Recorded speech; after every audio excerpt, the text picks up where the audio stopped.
Teaser Radio Show. Congresswoman Yvette Herrell joins us on this fine Friday morning. Good morning.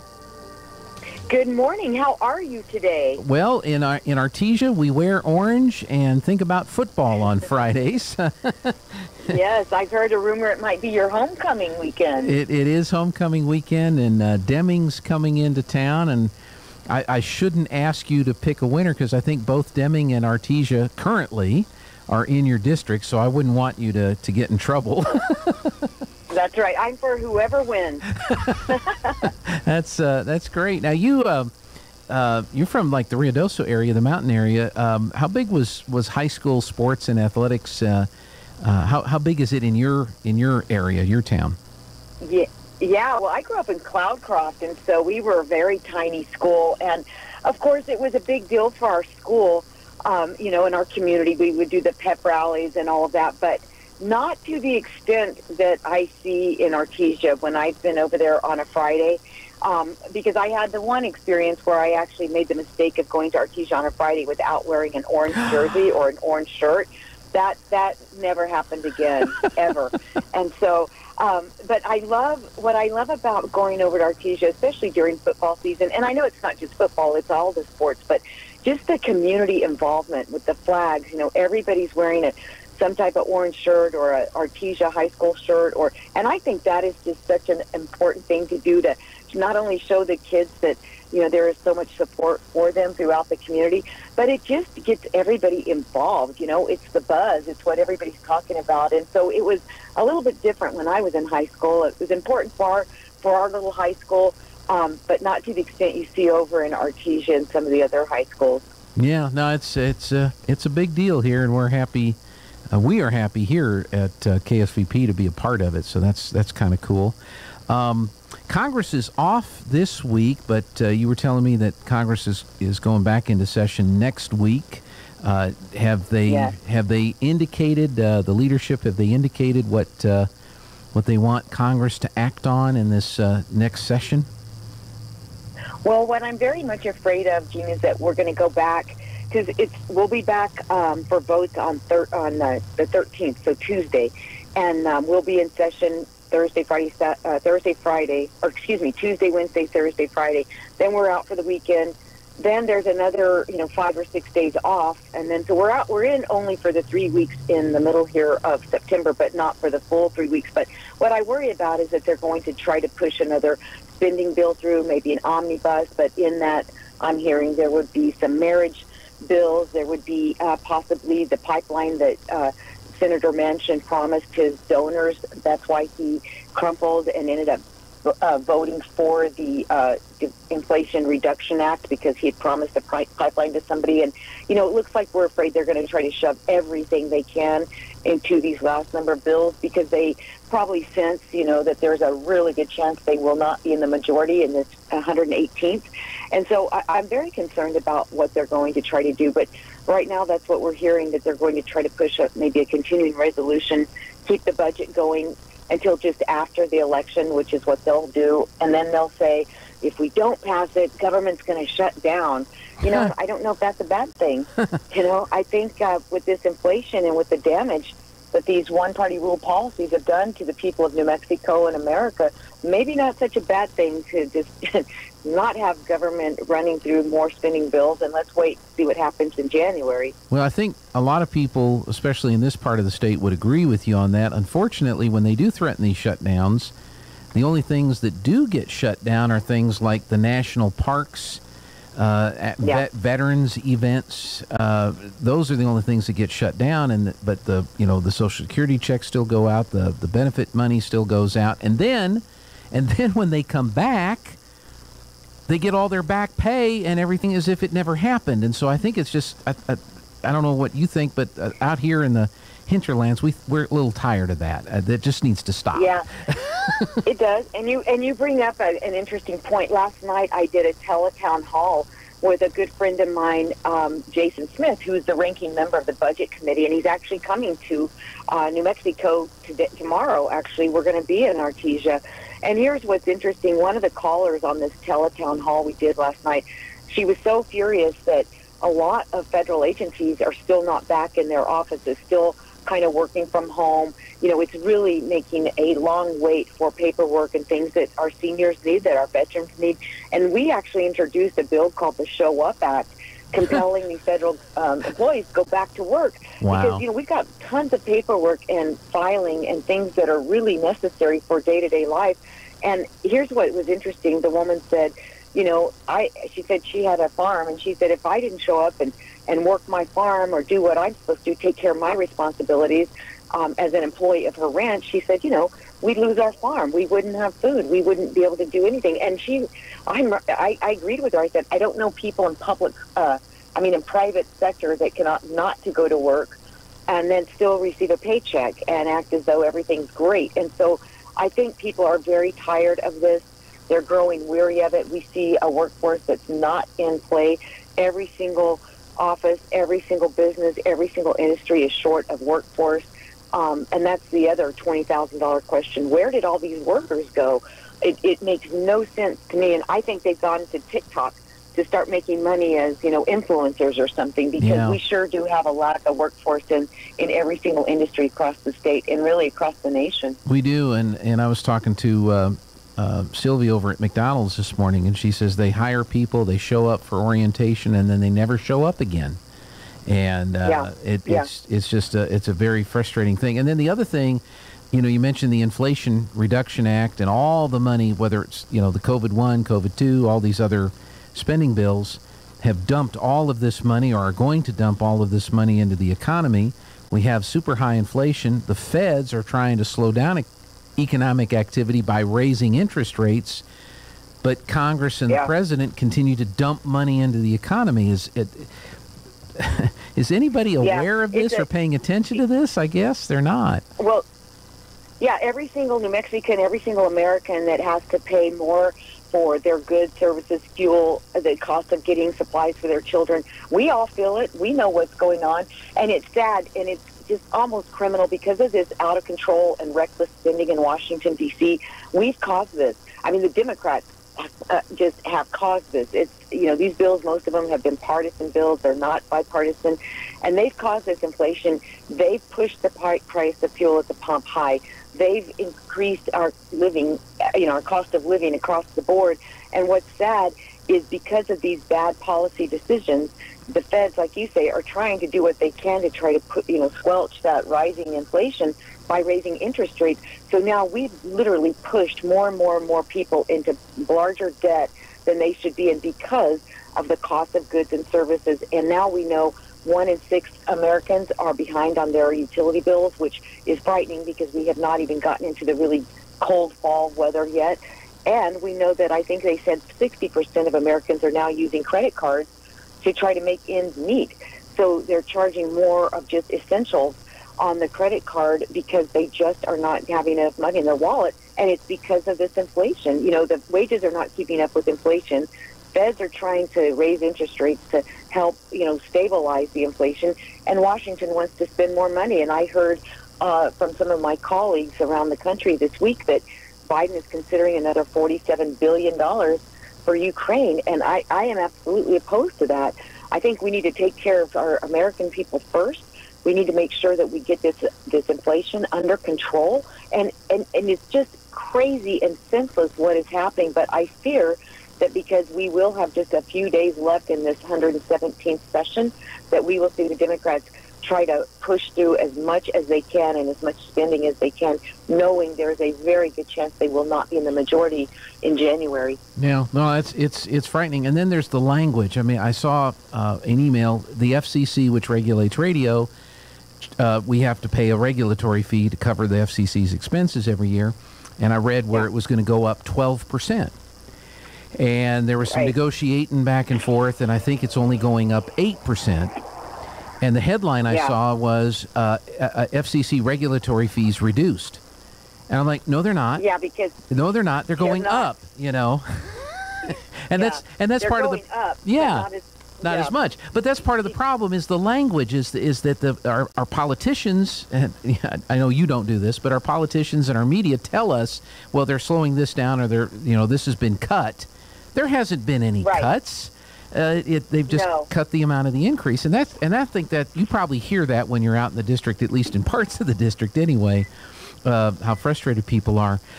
You mentioned to me that Republicans sense the opportunity to, win back Congress, at least the House for sure, hopefully the Senate in the fall, in the midterms. Right. Are the Republicans getting ready to come out with a kind of a campaign strategy similar to what Newt Gingrich did that led to the Republicans taking Congress in 1994? Yeah, in fact, I'm super excited about it. We will be rolling it out September 17th, and it's called Commitment to America. And it is very similar to what Newt Gingrich did with the Compact with America. But I think what's very exciting about this is over the last year and a half, Leader McCarthy has understood that there is, we're going the wrong way in terms of the country and the economy and everything else. So he put together a number of task forces. Now, these are committees that do not have any jurisdictional authority, but what we did is he set them up for, say, economy, for energy, healthcare, border security, international, all kinds of things that are really the talking points of the day. And all members of the House Republican Conference sat on different task forces. And then we went out to the country, met with industry leaders, private individuals, environmentalists, just everybody, to come up with policies that would make sense for this country and for those industries. And in fact, I was very proud to take the energy task force to Hobbs. We actually did our first roundtable in Hobbs and met with a number of people. And that gave us an opportunity to put together policies. So day one, we can introduce legislation that we know will work for the American people, for the American business owner, for the American worker, and for the industries that are so vital. And within this commitment to America, Gene, is also something called the Parental Bill of Rights, because we believe every parent should have a say in their child's education and should not be investigated by the FBI because they show up at a school board meeting and want to have a voice in what their children are being taught. So I think it's very exciting, and I know a lot of members are talking about it, but the official rollout will come out, and we will then be able to show some of the policies we've all been working on that will really, I think, start getting America back on the right track. Well, I think the border policy is pretty simple. Close it. Yeah, that's a no-brainer right there. And why that, and here's what I did get so tickled at. Mayor Bowser still trying to get the National Guard deployed in D.C. We've got mayors from New York, and we've got, it's the mayor of Chicago or somebody. She's trying to send the buses back. She's trying to send the buses back. And I'm like, wait a minute, you're a sanctuary city. You should be embracing this. I don't understand it. I'm confused. Well, that's just more of the hypocrisy that goes on every single day in this administration. But my thought is, if you're so mad about these illegals and immigrants being bussed up to your cities, they'll go take it up with the president, who actually has the authority to stop this nonsense. Yeah. Don't get mad at Governor Abbott because he's trying to protect the sovereignty and the citizens of the great state of Texas. Go talk to the man in the big guy, because he's got the opportunity to stop this and get Mayorkas to secure this border and bring the help that we need on the southern border for all the border states, including New Mexico, that you rarely hear on the news unless I'm the one talking about it.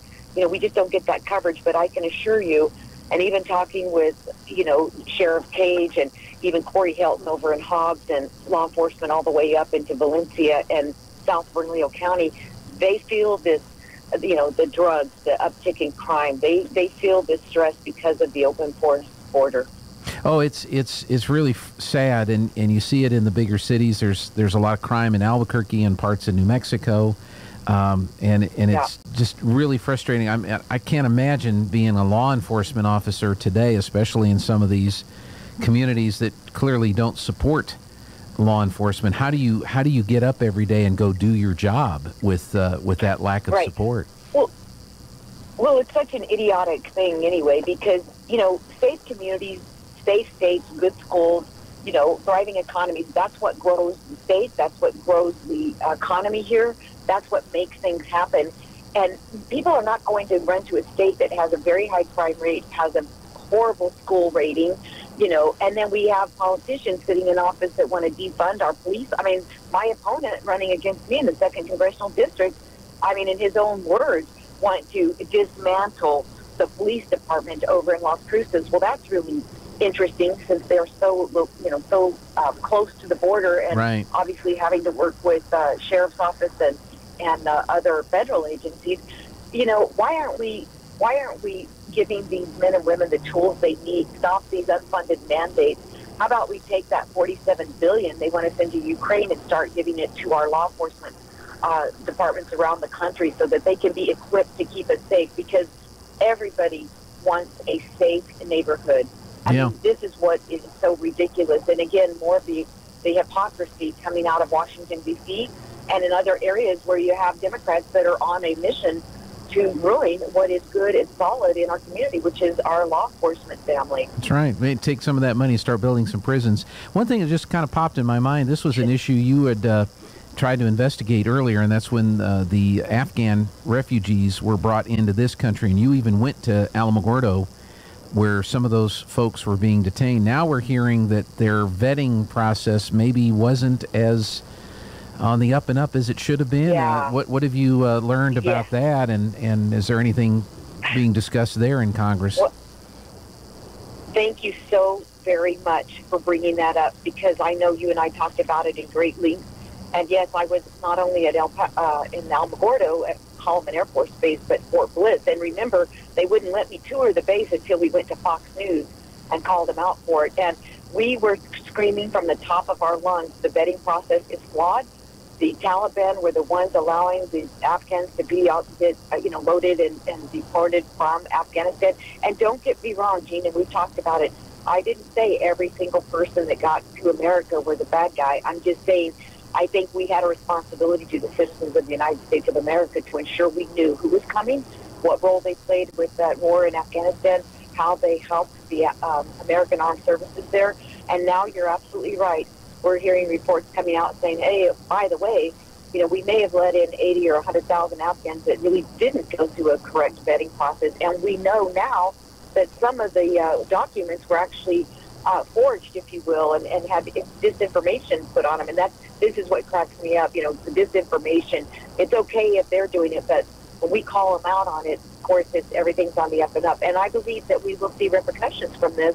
Of course, President Biden and his staff are in denial, which is not unusual, just like they think we have operational control over the border. But again, this is about or people aren't walking across the border. I heard that comment from the White House spokesperson. Nobody's walking across the border. And how do they, Congressman? Well, how do they say that publicly with good conscience? How can they say that? With a straight face. Yeah.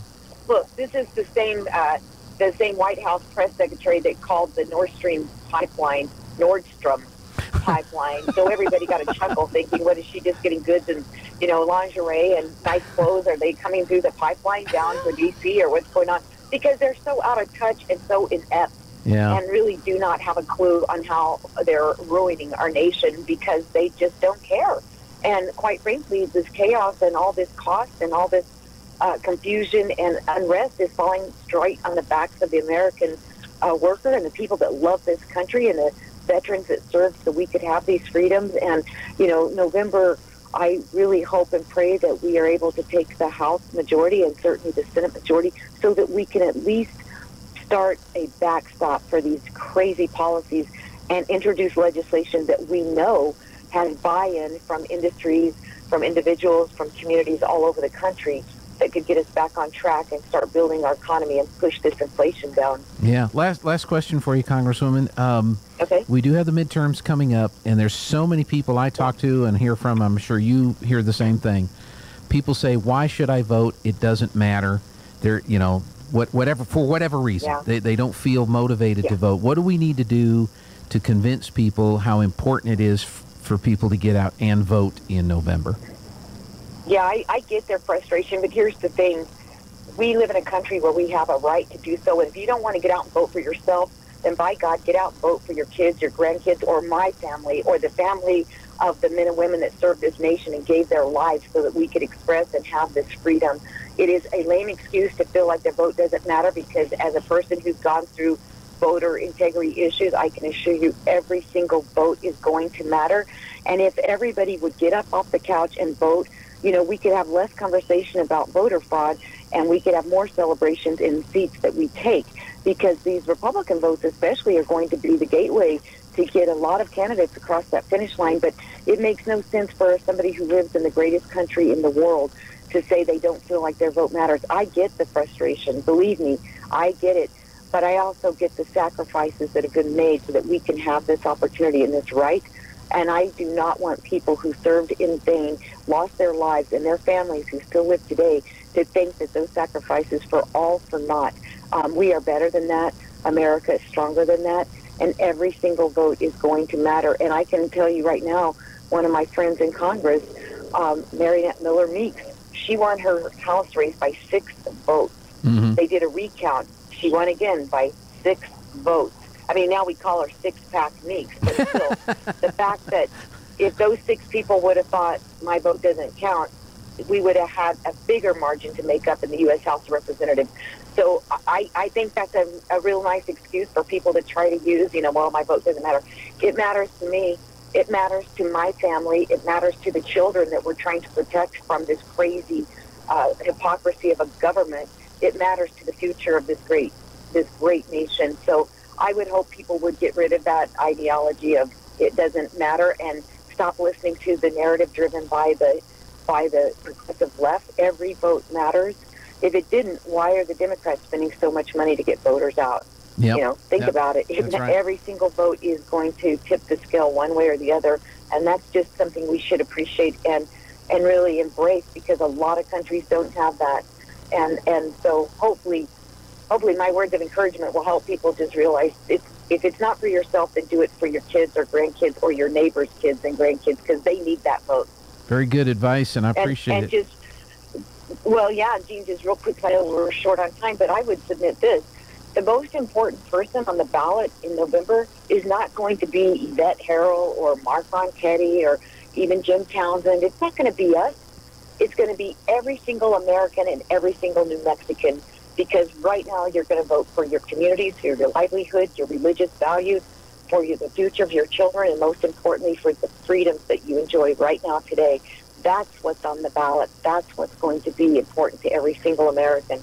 Very good. Thank you so much for your time, Congresswoman. Have a safe trip back to New Mexico, and we'll talk again with you real soon, okay? You bet. All right. Take care, Gene. Have a blessed day and enjoy that football game tonight. We will. Thank you so much. Appreciate it. Go Bulldogs. All right. Thanks a lot. Congresswoman Yvette Herrell joining us from Washington, D.C., and headed back to New Mexico. All right. We're going to take a